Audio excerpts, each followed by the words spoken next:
beginning of the year in January with the new tax law changes, et cetera, et cetera. And with all the different taxes and things that are going on, exchanges, the market's changing. I wanted to bring in Earl Salter again. Some of you know Earl. I've done business with him for many, many years. I've done business with Earl since I've been 3 years old.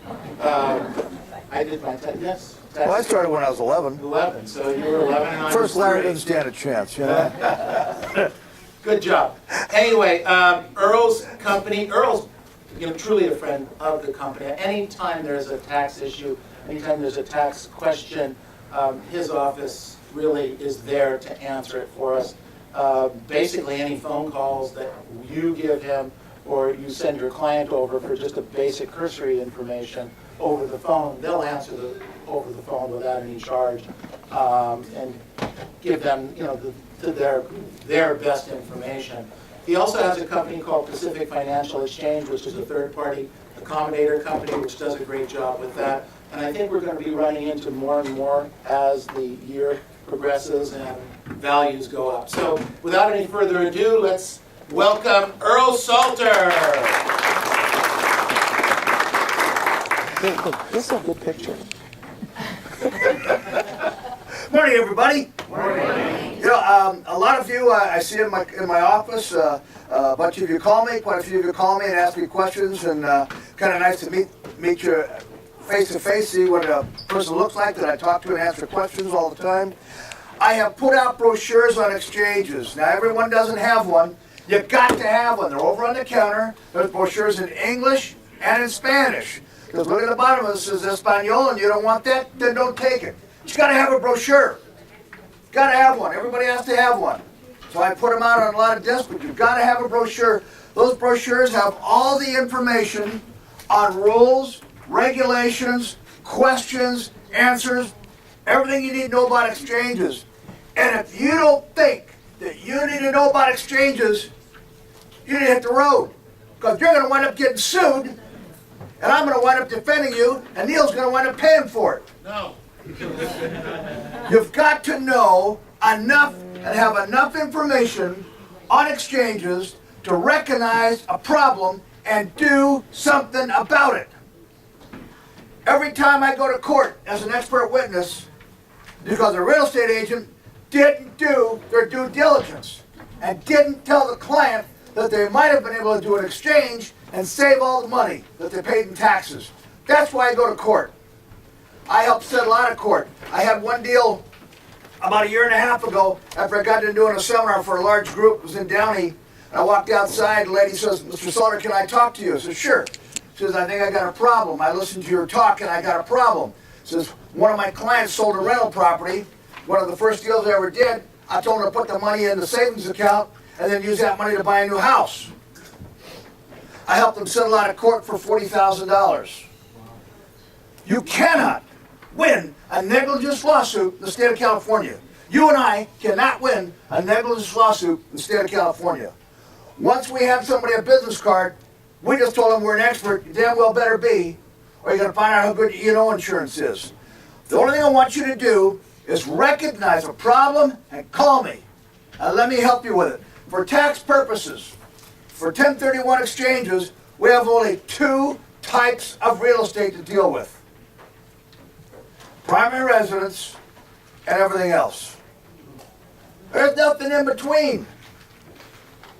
So when you go out and take a listing and you find out that the property that you just took a listing on is not the property where your client lives, you got to ask the question, what property is this? They say, "Well, my mom and dad live in it." One of these. "Well, my kids live in it." It's one of these. It's rental property.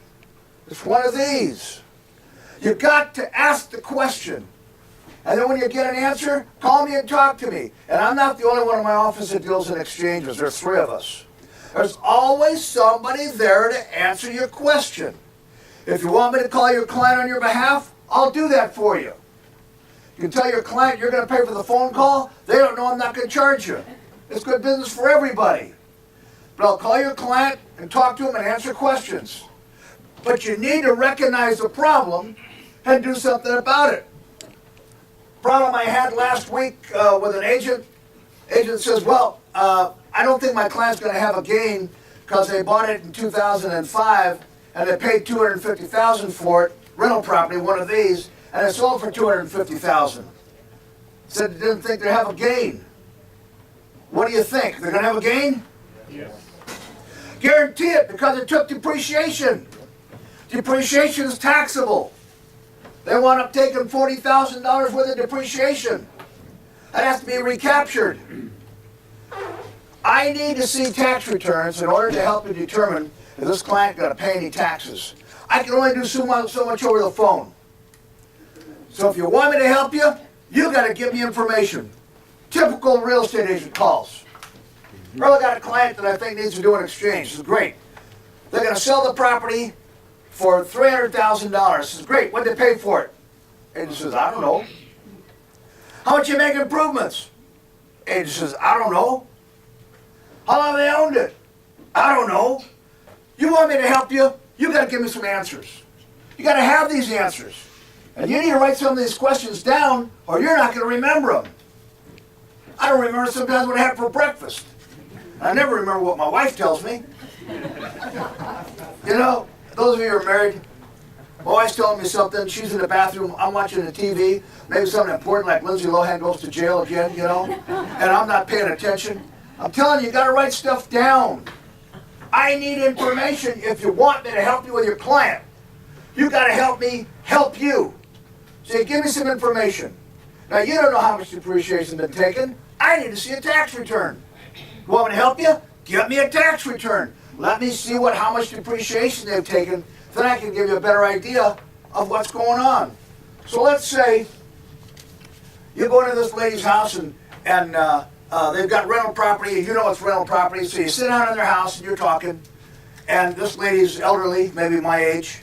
And she's got a picture of a nice old gentleman on the mantelpiece. And you're talking to her and say, gee, was that your husband? Oh, yeah, that's my husband. When did he die?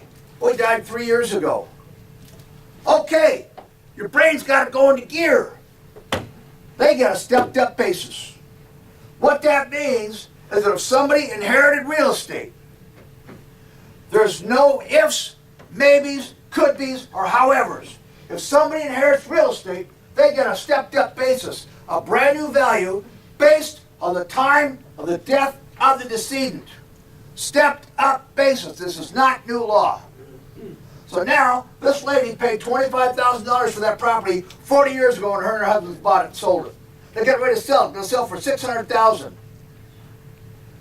You just found out that it was worth $650,000 3 years ago. Are they going to gain? No. Look what you just did. You just saved this woman thousands and thousands of dollars. You don't need to give them some cockamamie gift for the closing. You just saved them thousands of dollars. That's what it's all about. You need to do your business. And those of you who have got your face in your computer or your cell phone, pay attention. You just might learn something. You just might learn something if you pay attention. And turn your phones off. But this is your business. And like I said, if you don't think you need to know about this, you're in the wrong business. Maybe go back to Nordstrom's and sell shoes. Because this is what it's all about. This is what you need to know. This is what makes you better than the people next to you, the office down the street. This is what makes you better, because you know that information. So now you found out that they need to do an exchange. They've had a property a long time, no step-up basis. Maybe they got divorced. That doesn't matter. What if somebody had to die? For some reason, the husband goes first. I told my wife, I'm not going first. You better write that down. I am not going first. I'm riding this train all the way to the end, and they're going to have to carry me off. So now you know that it's one of these. It's not their primary residence. It's one of these. So now you've got the brochure in front of you. If you got the brochure in front of you, look on page 6 on the brochure. Look on page 6 in the brochure. Page 6 in the brochure. If you don't have one, you better get one because you're going to need it. That brochure has got everything you need to know about exchanges. Questions, answers. Come on, get up here, Lydia. Good morning. Everybody needs to have one. Page 6 in the brochure tells you all 4 rules that you have to know about exchanges.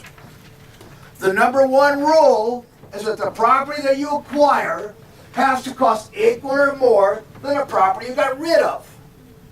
Now I know that's not a big news flash. The property you acquire has to cost equal or more than the one you got rid of.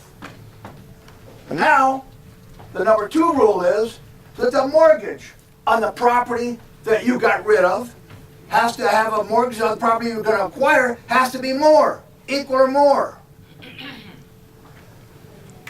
The number 3 rule we don't see very often. Your client sells it on installment sale. That installment is going to be taxable. I do not like to see property sold on installment sales. The number 4 rule is that all the cash from the sale property goes into the new property. Bottom line, it says if any one or all 4 of the rules are not complied with, only the difference is taxable. Let me give you an idea. You sell a property for $300,000, you buy one for $290,000. You got a tentative gain on $10,000. In that same transaction, you went down in value, went down in mortgage by $10,000. Now you got $20,000 taxable. And in that transaction, you want to pull out 20 grand. Now you got 40,000 taxable. So you can have a partially tax-deferred exchange. You pay taxes on the difference. Your client comes into me or you call me and say, hey, my client wants to pull $10,000 out of their exchange and pay off some bills. Great, I can make that happen. I don't get too worried about $10,000. Tax on that's going to be maybe $1,200, $1,500. Not a big deal. Next transaction comes in. Let's say the client wants to pull out $100,000. Holy mackerel! Now we got a tax problem. That $100,000 is going to cost about 30 grand. It would have only cost about 20,000, but thank you, Obama, it's now going to cost 30,000. So now what we got to do is figure out how to get this person the money and save 30 grand. So I tell the client, put all the money into the new property. A month or 2 later, refinance, equity line of credit, pull all the 100,000, tax-free. I can help you do these deals if you call and talk to me, because this is what I do. I specialize in what you do. The business that you're in, buying and selling real estate. I can help you with what you want to do. You just got to tell me this is the problem we got, and I can help you deal with it. I had a client in the other day, and they bought a piece of property for about $100,000. It's now worth $600,000, and they got a mortgage on it of $500,000. Why? Because they refinanced it, pulled all the cash out. Now they don't have enough money to pay the tax. They don't have enough money to go buy anything else. I cannot solve all the problems. This person's got a real tax problem. They're going to pay more in taxes than what they net out of the property. That reminds me of something, Net. When you call me, I do not want to know what proceeds are. Proceeds mean nothing. I do not want to know what the mortgage is. Mortgage means nothing. It has nothing to do with a gain or loss. Nothing. I don't care how much they owe on it. Whether the property is paid for in full or mortgaged to the hilt, it doesn't matter. What matters is what they paid for it, what they sold it for. Minus closing costs. Nothing else matters. As far as taxes, nothing else matters. Not proceeds and not mortgages. I get that all the time. As well, they owe so much money. I didn't ask you that question. I asked, what's it going to sell for? I asked what they paid for it and how much depreciation was taken. I don't need to know anything else to determine how much taxes they're going to pay. Nothing else. I don't want to know mortgages. I don't want to know proceeds. I don't need that stuff because it has nothing to do with it. The gain is the same whether that property is paid for in full or mortgaged to the hilt. If they bought a piece of property for $300,000, paid cash for it, sold it for $325,000, their proceeds are $300,000, but their gain is $25,000. All that matters is what the selling price and purchase price was. I don't care what the mortgages were. They're not important. One of the nice things about a 1031 exchange that the state of California complies with it also.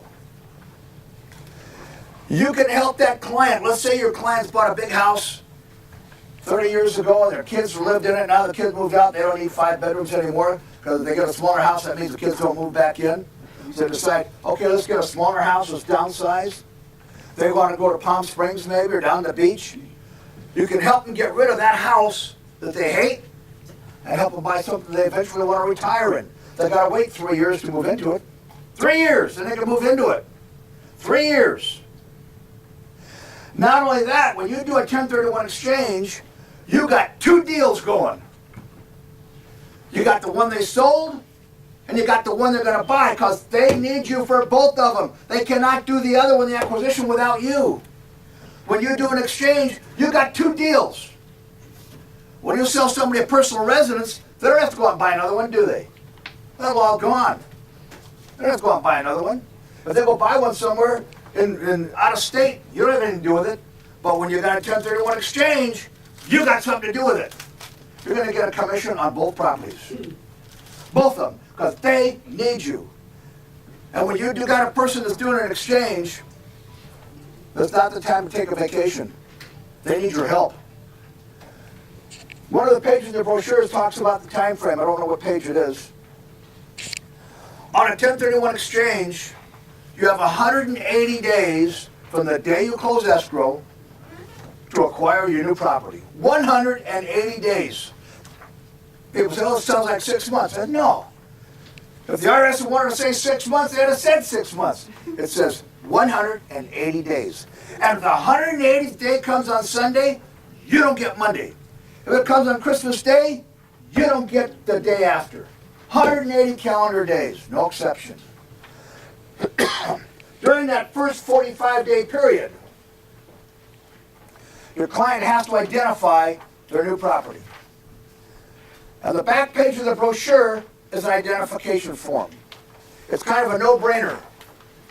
It's only asking for the client's name and address and social security number, your name and address, your name and your phone number, and at the bottom part it says asking address, asking price, and offer price. It doesn't have to be the property where the offer was accepted. That's not what it's saying. So your client drives down the street and says, okay, I see a property I want to buy. That looks like a nice one. They're asking $400,000. I want to offer $350,000. Well, that's what you put down on that form. Asking price and offer, and fax it to me. If you forget to identify property for your client lost your exchange. No exception. No ifs, maybes, could be's, or howevers. No exception. If you're remiss in your job and you don't identify that property to me, the accommodator, your client loses. Now you got a problem. So I make sure these problems don't happen if you call and talk to me. So I can help you put these things together, and I guide you through the whole transaction. And my fee is $750, it's in a brochure, $750 for a sale of one and acquisition of another. Now your client can sell one property and buy 2 or 3, and then go anywhere in the United States. But it has to be investment and or investment income property. It cannot be a primary residence. Not for 3 years. Then they can move into it. They can buy a ranch in Ohio, in Iowa. They can go anywhere. They go to the Virgin Islands. They can go to Alaska. They can go anywhere. I don't know why anybody would want to go there. They can go there. They can go any place they want to go because this is federal law. They can acquire any kind of property they want to acquire. They can acquire a piece of property and even have their children live in it as long as they're paying fair market value rent. Fair market value rent, that's very important. A lot of times we have our kids live in our properties and they don't pay us the full rent. I've had that happen. I mean, I love my daughter and my granddaughter, but I don't want them to live with me. I love them over there. So she says, Dad, I can only pay this much money. I said, well, the fair rent is X much, so I got to claim that much even though they're not paying the whole thing. Then she says, hey, she said, Dad, it's coming time for Hanukkah and Christmas time. I either borrow $600, $700 or I can't pay the rent. So what are you going to do? You know?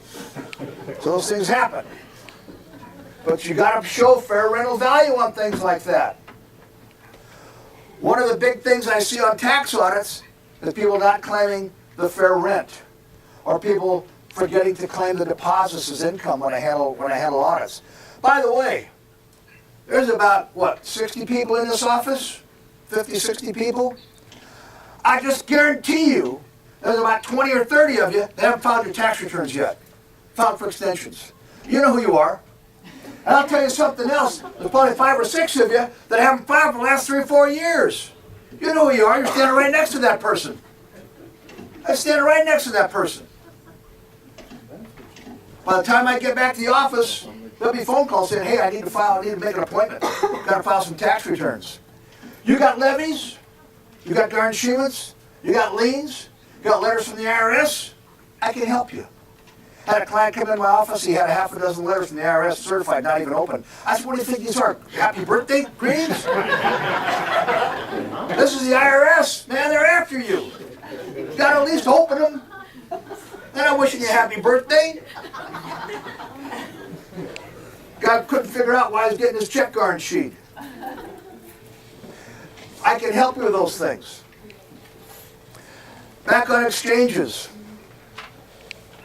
Partially tax deferred exchanges.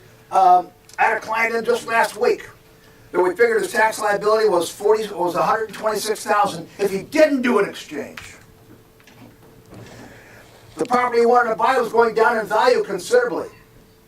Going to cost him $42,000. He decided he would do that. He didn't want to buy all that property, didn't want to put all that money in the property, he needed to pull cash out, so he decided to sell for the $42,000. I can help you with these things. I can make sure that these things don't cause you problems and let your client know exactly what he's going to owe if he doesn't do the exchange. And you know, that's the real key. In the last month and a half, I've had 3 clients brought into me by real estate agents that didn't need to do an exchange. Not everybody needs to do an exchange. Let me talk to them over the phone and ask a few questions. Just because they sell an investment property doesn't mean that they necessarily have to do an exchange. Anybody who bought property in 04, 05, 06, 07 is losing money on it. So it depends on how much depreciation they've taken as to whether they're going to wind up doing an exchange. Sometimes the closing costs will offset the depreciation. I can help you with these things if you let me talk to your client or get me a copy of an income tax return, and then I can help you put these things together and determine if your client has to do an exchange or not. But you have to be smart enough to recognize the problem when you find out that that property is not primary residence. Call me and talk to me. Let's find out what's going on. Let's find out how long they've owned that property. You need to be able to tell me that. If you tell me they owned it for 15 years, rental property, I guarantee you they got a big problem. They've taken a lot of depreciation. And depreciation is taxable. Depreciation has to be recaptured, and it is taxable. So just because they don't have a profit, like I told a bit earlier, doesn't mean they didn't take a lot of depreciation that they may wind up paying taxes on. Now, there were some questions here that some people had on exchange that we talked about earlier. You had a question, didn't you? Yeah, you answered it. I have a client, she's looking to do an exchange on a property that doesn't live. It's a rental property. And she wanted to know if she could do the exchange and purchase the property and move into that property. But you already said she needs to wait 3 years. 3 years. I'm pretty sure that I have clients once in a while move into the property in less than 3 years. I just think that happens sometimes. So if that's going to happen, I tell my clients that if you're going to do that, you need to really think about that. How are you going to show that on your tax return? Make sure you don't show that property as an address on your tax return. You got to use some common sense if those kind of things are going to do. I don't want to know about them, but I do know somebody who did that one time. And what they did is that they just kept showing rent on the tax return as if they were renting it out the whole time, and then showed the address, maybe a P.O. box. Okay? Now, I don't want to know about that kind of stuff, but I heard somebody that did that.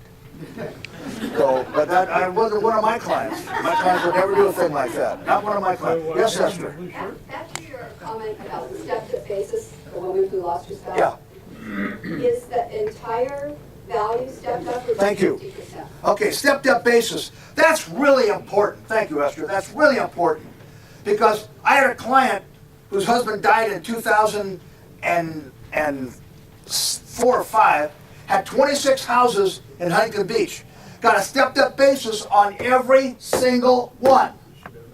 No exception. 100% stepped up basis.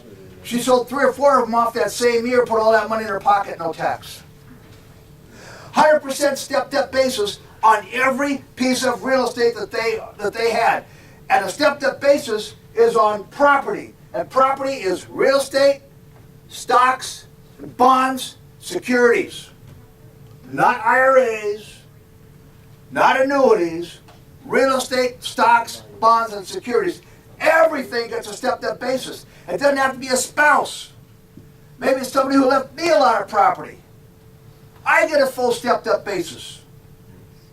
The worst thing you could do, and I had this happen just about a few days ago, client called me and says, in fact, I got a text, an email from maybe it was from one of you folks about a client who's going to die and wants to know if they should put their kids on title because mom's going to die. And they got property in trust.